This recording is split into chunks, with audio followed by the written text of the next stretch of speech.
Do you know that people are fleeing California? New data shows more people are leaving the Golden State than anywhere else. And it's not just a trend, it's a warning. California once had it all. The gold rush turned a wild frontier into a booming economy. Then the rise of Silicon Valley made the state a global center of innovation. Chips, code, and capital shaped the modern world from this coastline. Hollywood told the world what to dream. For over a century, California defined the American future. But now, that future is breaking down, and it's happening fast. Los Angeles could become unlivable as the state is running out of water. At the same time, a shadow market for water is thriving. Private actors hoard supplies, waiting to sell at higher prices. Some of the hardest hit are native tribes, who lived here long before the pipelines and politics. They now face dry wells, broken promises, and a system that treats their survival as optional. And while millions suffer, the rich stay cool and watered. Their lawns stay green and swimming pools glisten under a summer sun. Scientists now warn that if nothing changes, much of inland California could be functionally uninhabitable by 2050. What will happen to a state that can no longer provide for its people? And how long can a place survive when its future is slipping away? In this video, we'll explore the stories, facts, and human struggles shaping California's future. But before we start, here's a little question to entertain you. Which city in California is known as the garlic capital? A. Gilroy. B. Fresno. C. Sacramento. D. Bakersfield. Share your opinion in the comments and patiently watch this video till the end to find out the truth. Thirsty cities. California's cities did not appear by chance. They grew from dreams and daring. In the late 1800s, small towns blossomed near rivers and railroads. Los Angeles was once a dusty pueblo with fewer than 12,000 people in 1880. Over time, it transformed into a sprawling metropolis. The rise of industry, the promise of sunshine, and new transportation lines attracted millions. By the mid-20th century, Southern California became a hub of manufacturing, entertainment, and innovation. San Diego grew around its naval base and shipyards. San Francisco thrived as a port and financial center. Cities expanded quickly, and so did their thirst for water. Water was once abundant enough to fuel this growth. Engineers built aqueducts to bring water from the Sierra Nevada mountains and the Colorado River. These massive projects made deserts bloom and allowed cities to spread. For decades, water flowed freely to farms, homes, and factories. But that era is ending. Climate patterns shifted. Rain and snow, once reliable, are now inconsistent. Droughts last longer and grow more severe. Groundwater supplies are drained faster than they refill. The infrastructure built for a different time cannot keep pace with these changes. California's megacities, Los Angeles, San Diego, and San Francisco, are under unprecedented pressure for water. Despite development, the cities struggle to meet residents' demands. California's population has passed 39 million and continues to grow. Urban areas expand, increasing water use for homes, businesses, and industry. Pipelines and canals were built decades ago. Leaks and water loss reach significant levels, sometimes 20 to 30%. Frequent failures and supply interruptions occur. Water distribution is uneven. Affluent neighborhoods like Beverly Hills and Santa Monica generally have reliable water with few restrictions. Their lawns stay green and pools remain filled despite shortages. Meanwhile, poorer areas such as East Los Angeles, Watts, and parts of South Central often face strict rationing and even water shutoffs. Some communities deal with brown or discolored water and low pressure. In suburbs like Lancaster and Palmdale, residents sometimes rely on trucked-in water during dry periods. Rural and tribal areas outside major cities face even harsher shortages, with limited infrastructure and aging pipelines. This unequal access fuels growing frustration and feelings of neglect among many Californians. Restrictions on water affect daily life, hygiene, and health. People are forced to buy water or rely on deliveries. Dissatisfaction and protests are on the rise. Meanwhile, wealthy areas face no limits. Lawns stay green, pools and fountains keep running despite shortages. This deepens social tension and injustice. How long have you lived in California? Have you noticed changes in your water supply over the years? Share your experience in the comments. Before we continue, make sure to like this video and subscribe to our channel. And now let's dive in. The first Californians. California was home to hundreds of tribes and spoke hundreds of languages long before settlers arrived. These peoples lived in deep connection with the land. Rivers, lakes, and streams were not just sources of water, but the heart of their culture and survival. The Yurok tribe is one of the largest and most enduring peoples of Northern California. For thousands of years, the Klamath River shaped their life, feeding their families and holding sacred meaning. In the early 1850s, the United States government signed nearly 18 treaties with California tribes. These treaties promised land, water rights, and protection for the native peoples. Yet none of these agreements were ratified by the Senate. Instead, they were set aside, forgotten in drawers and archives. As a result, many tribes, including the Yuroks, were left without official recognition of their lands or rights. This created a legal vacuum that has lasted for generations, making it harder for tribes to protect their water and culture. The arrival of settlers and the construction of dams, farms, and irrigation canals drastically changed the flow of the Klamath River. Water that once ran freely to nourish the land and the salmon was diverted to agriculture and cities. The salmon population, central to Yurok life, collapsed. Without fish, food and cultural practices suffered deeply. The Yurok faced the destruction of their way of life, not just the loss of water. Despite these challenges, the Yurok tribe has not given up. They have taken their fight to court and the negotiating table. In 2010, they joined the Klamath Basin Restoration Agreement, aiming to restore fish habitats and secure water rights. Though the agreement promised much, it was never fully implemented, and the tribe withdrew in 2015, frustrated by unmet commitments. The fight continued. In 2019, the Yurok tribe took a bold step by declaring the Klamath River a legal person with rights to exist, flourish, and be protected.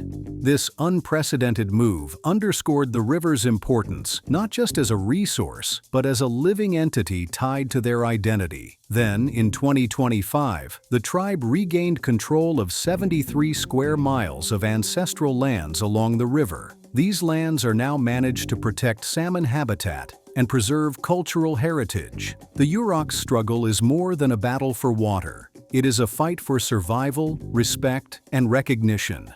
Water is a sacred link to their ancestors and the land. Today, the tribe leads efforts in water management and ecological restoration, showing resilience and hope. Their story reveals the deep scars left by broken treaties and the ongoing challenges native peoples face. It also reminds us that water is not just a commodity. It is life, culture, and identity. How familiar are you with the history of California's native tribes? What does their fight for water and land mean to you? Share your thoughts in the comments below. Our team needs your help. Subscribe to our channel to help more people learn the truth about current events. And now, we move on. The best governor.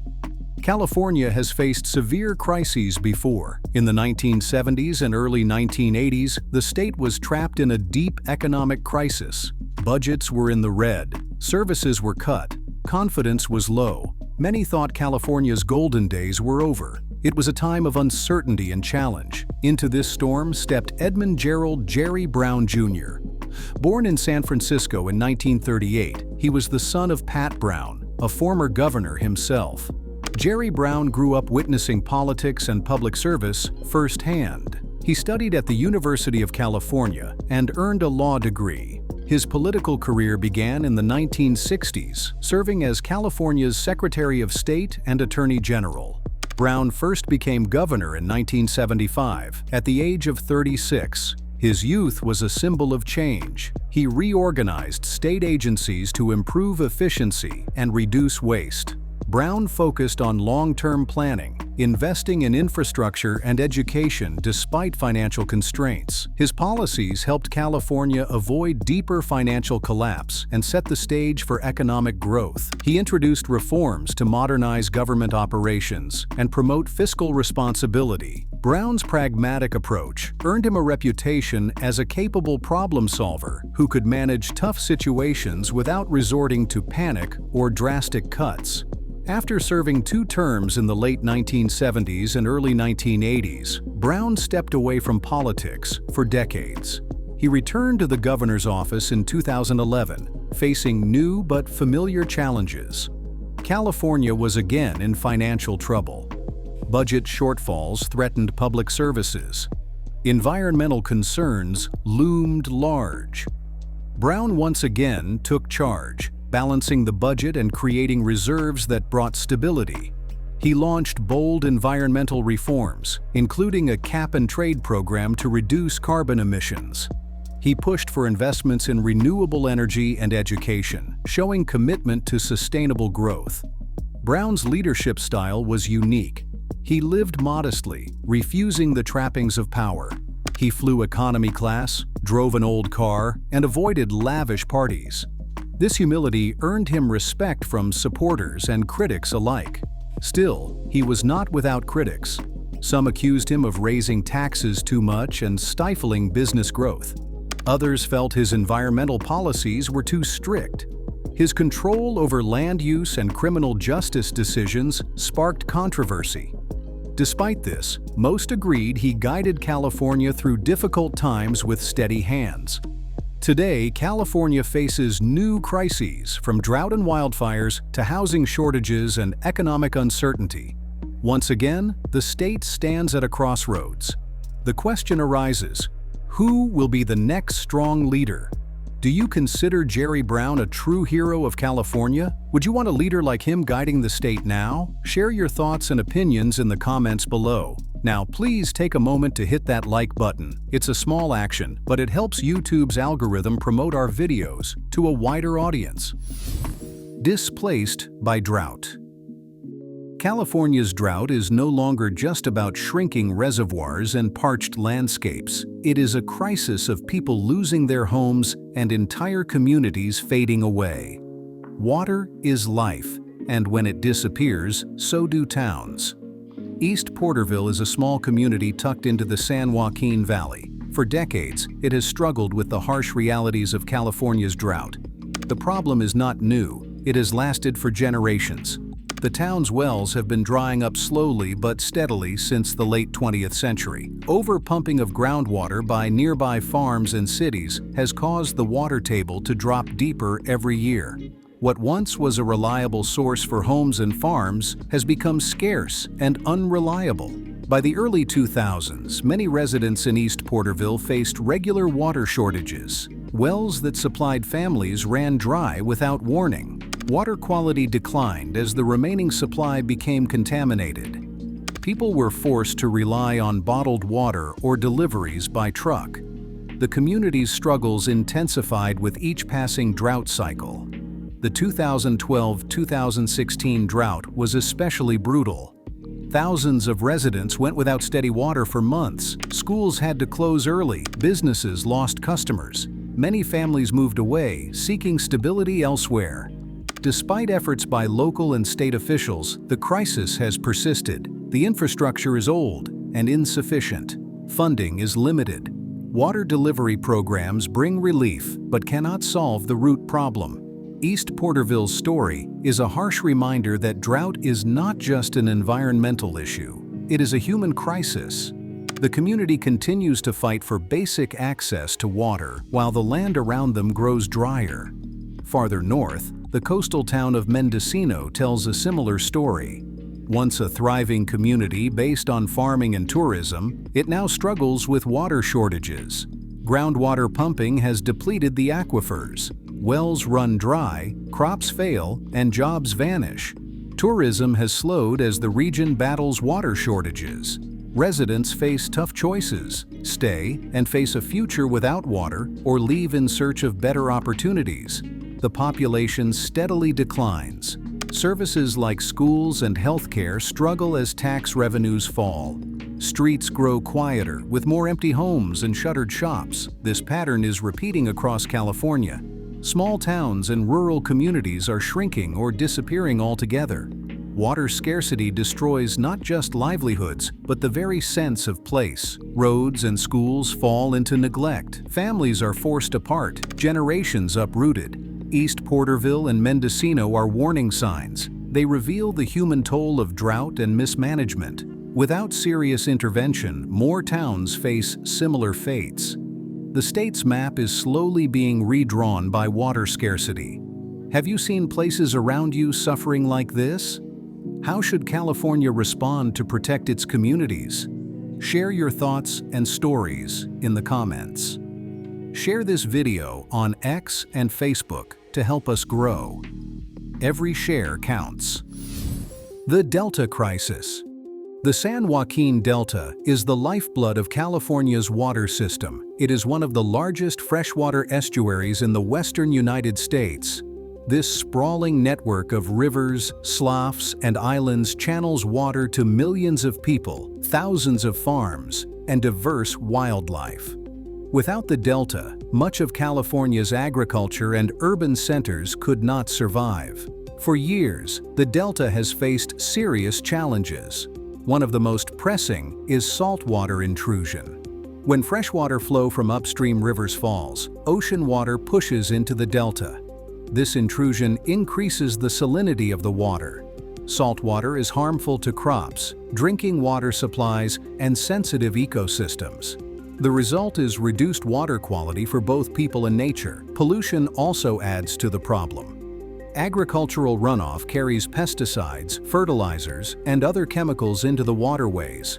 Industrial pollution and untreated wastewater further degrade water quality. Together, these pollutants threaten fish populations, including species protected by laws such as the Delta smelt. The decline of these species signals an ecological crisis that reverberates through the entire food chain. Farmers rely heavily on the Delta's water for irrigation. The region produces fruits, vegetables, nuts, and other crops that feed the nation. These farmers demand reliable and increased water deliveries to protect their livelihoods. Meanwhile, environmental groups and tribal communities push back, fighting to preserve fish habitats and water quality. The tension between agriculture and conservation has led to long legal battles and heated political debates. One of the most controversial proposals to address these issues is the construction of massive tunnels. These tunnels would divert water around the Delta, aiming to improve water reliability for cities and farms. Proponents argue the tunnels will protect water supplies from the threats of climate change and rising sea levels. Opponents warn that tunneling could further damage the Delta's fragile ecosystem, disrupt local communities, and centralize water control away from the Delta region. The financial cost of such projects runs into tens of billions of dollars, sparking debate over priorities and fairness. Local residents worry about losing control over their water resources and the impacts on their land and way of life. Lawmakers remain divided, struggling to find solutions that balance competing interests. The health of the San Joaquin Delta is crucial to California's future. If its problems remain unresolved, millions of residents could face water shortages. The agricultural economy could suffer devastating losses. The delicate ecosystems that rely on the Delta could collapse. The state's ability to provide clean, reliable water depends on finding a path forward. Can California find a way to balance the needs of people and the demands of nature? What do you think is the right approach to protect the Delta and its many users? Share your opinion in the comments below. Fantastic Mavericks. The California coast is famous worldwide for its stunning beauty and endless sunshine, but few places on Earth compare to the natural wonder found just north of Half Moon Bay. The gigantic waves of Mavericks are not just big, they are some of the most powerful and dangerous in the world. Each winter, storms roll in across the vast Pacific Ocean, pushing massive swells toward the coast. The underwater landscape here is unique. A sudden rise in the ocean floor causes the waves to climb rapidly, sometimes towering over 60 feet. For surfers, these waves are the ultimate challenge, a test of skill, courage, and endurance. Mavericks quickly earned a legendary status in the surfing world. It is not a spot for the faint of heart or the inexperienced. Only the most fearless surfers dare to take on these monstrous waves. Over the years, Mavericks became a magnet for extreme surfing. Surfers from around the globe flocked to this remote coastline, chasing the thrill and prestige that came with riding such giant waves. This place shaped California's image as the birthplace of modern surfing culture and helped launch the state as a global hub for extreme sports. From 1999 through 2016, Mavericks hosted the Titans of Mavericks, one of the most prestigious big-wave surfing contests on the planet.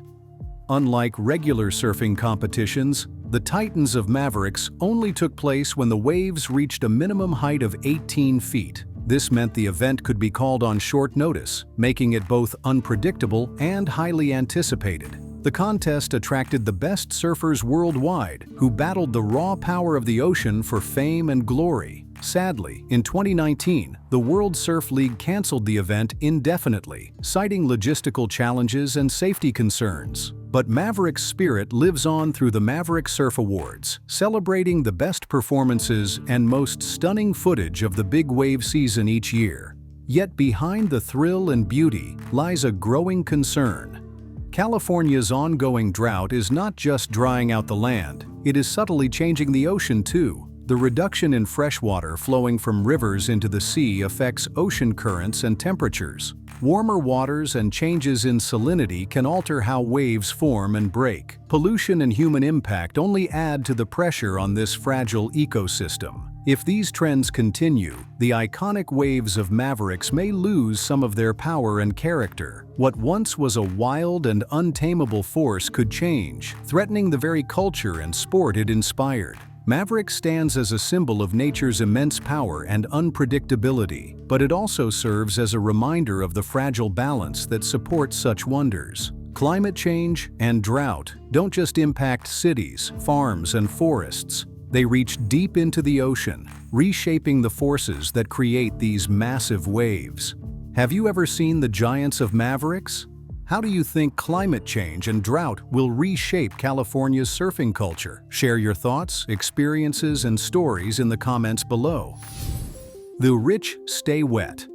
California's water crisis affects millions of residents across the state. While many face strict restrictions on water use, including limits on shower times, lawn watering, and overall consumption, some of the wealthiest neighborhoods seem untouched by these rules. In places like Beverly Hills, Palm Springs, and the gated communities of Hidden Hills and Calabasas, water flows freely to maintain sprawling green lawns, elaborate gardens, and sparkling swimming pools. This glaring contrast sparks frustration and anger among ordinary Californians struggling to conserve every drop. The situation gained public attention in 2022 when several high-profile celebrities were accused of violating water restrictions. Stars such as Kim and Kourtney Kardashian, Kevin Hart, Dwyane Wade, and Sylvester Stallone faced scrutiny for using far more water than allowed during the state's drought. For example, Dwyane Wade's estate in Hidden Hills reportedly used 1,400% more water than permitted in June of that year, over 90,000 gallons in excess.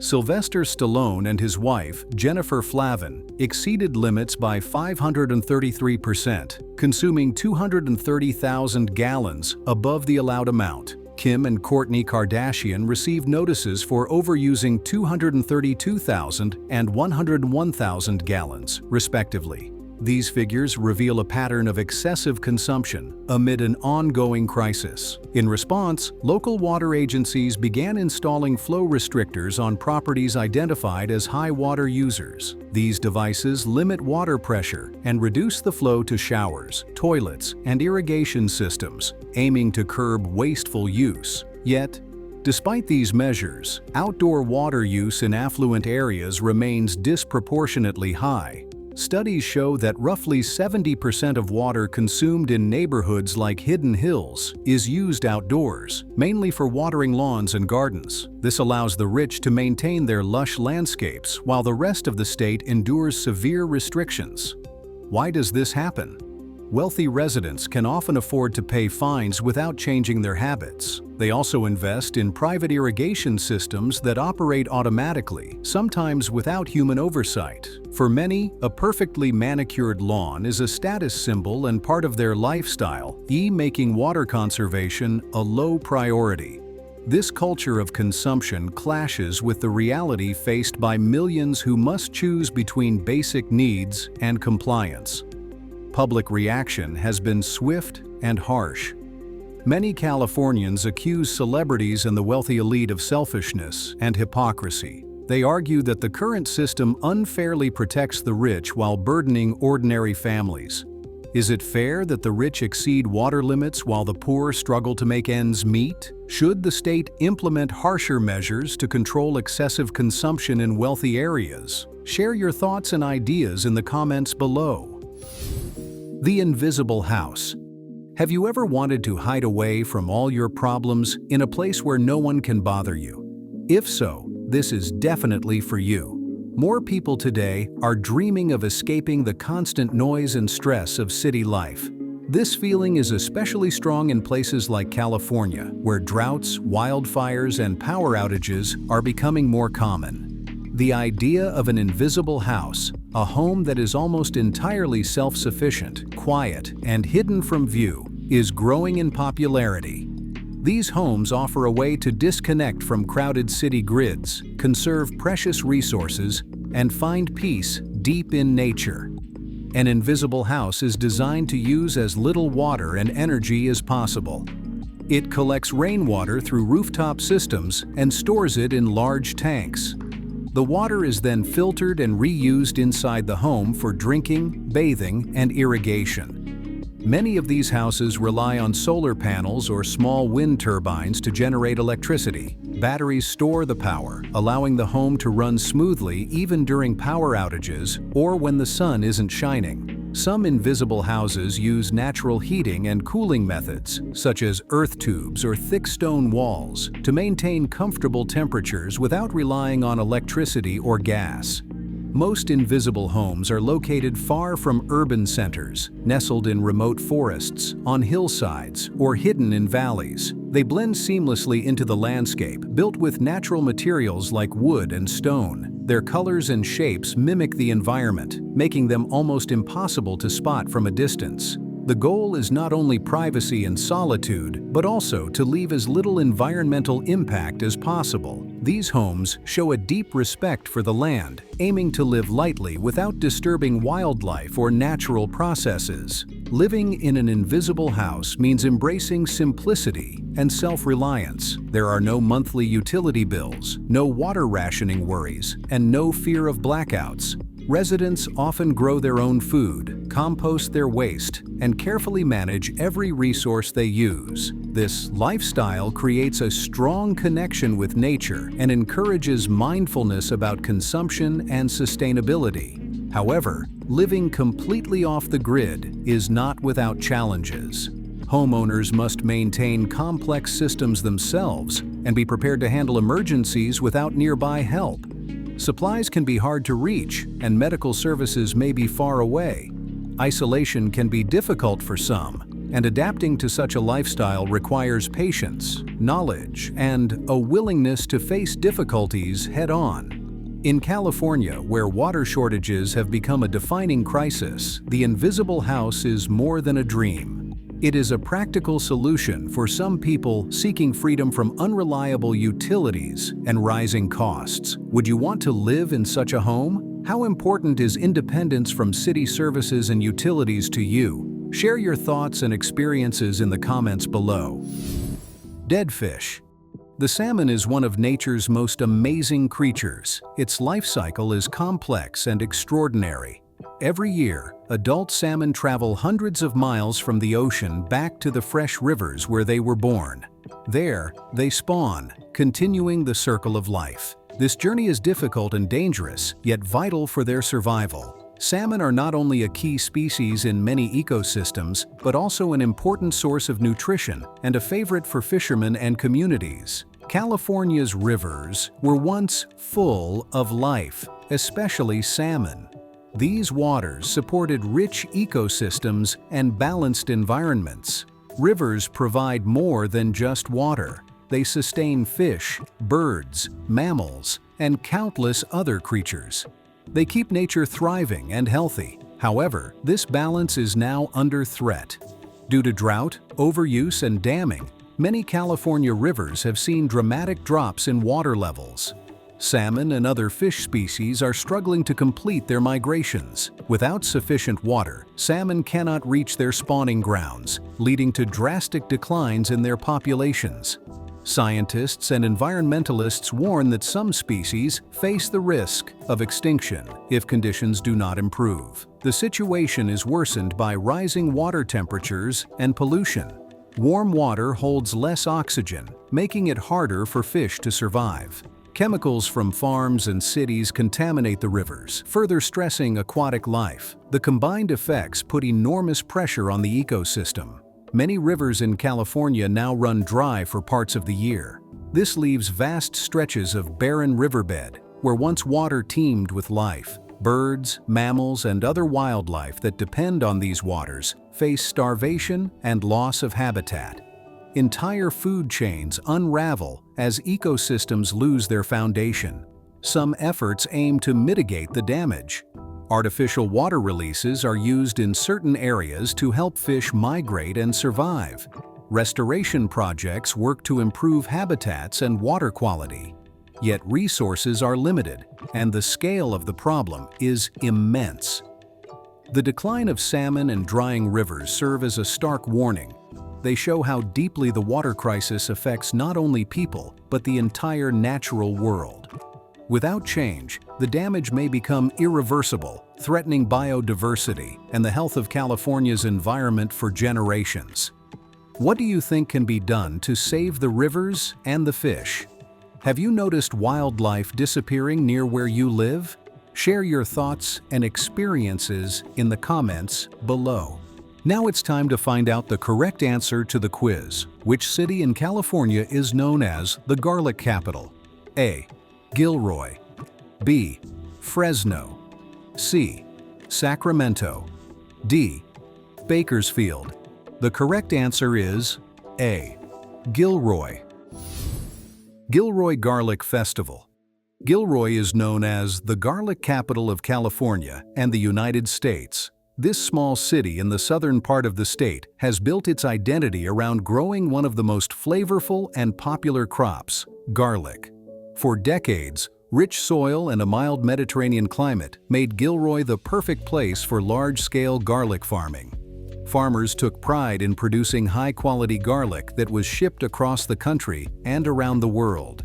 Since 1979, Gilroy has hosted the annual Garlic Festival. What started as a small celebration of the harvest quickly grew into a major event, attracting tens of thousands of visitors every year. The festival features cooking demonstrations where chefs show creative ways to use garlic in dishes. There are contests for the hottest and most unusual garlic varieties. Live music fills the air, and families enjoy fun activities and food stalls. Local farmers showcase their fresh garlic, as well as value-added products like garlic jams, sauces, and oils. The festival is a vibrant celebration of local culture, food, and agriculture.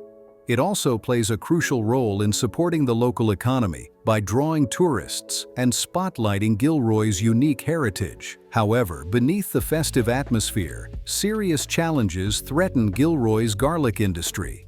California's ongoing drought has hit the region hard. Water scarcity means farmers face difficult choices about how to irrigate their fields. The lack of sufficient water reduces garlic yields and affects the quality of the crop. Garlic plants need steady moisture to grow strong and flavorful, but drought conditions leave them stressed and vulnerable. Higher irrigation costs add financial pressure to already tight farm budgets. The dry climate also makes plants more susceptible to pests and diseases, further threatening harvests. Farmers must invest more time and money to protect their crops in these harsh conditions. Some growers worry about the future of the garlic festival itself. If water shortages continue and crop production drops, there may be fewer products to sell and less attraction for visitors. This would impact not only farmers but the entire community that depends on the festival for income and recognition. The drought exposes the delicate balance between nature and agriculture in California. It forces a hard look at sustainability and how to protect valuable crops and traditions amid changing environmental realities. What do you think could help farmers in drought-stricken areas? Would you like to visit a festival like Gilroy's? Why or why not? Share your thoughts and experiences in the comments below. Thank you for exploring the hidden corners of California with us. Click on the video you see on the screen to check out other hidden discoveries on our channel.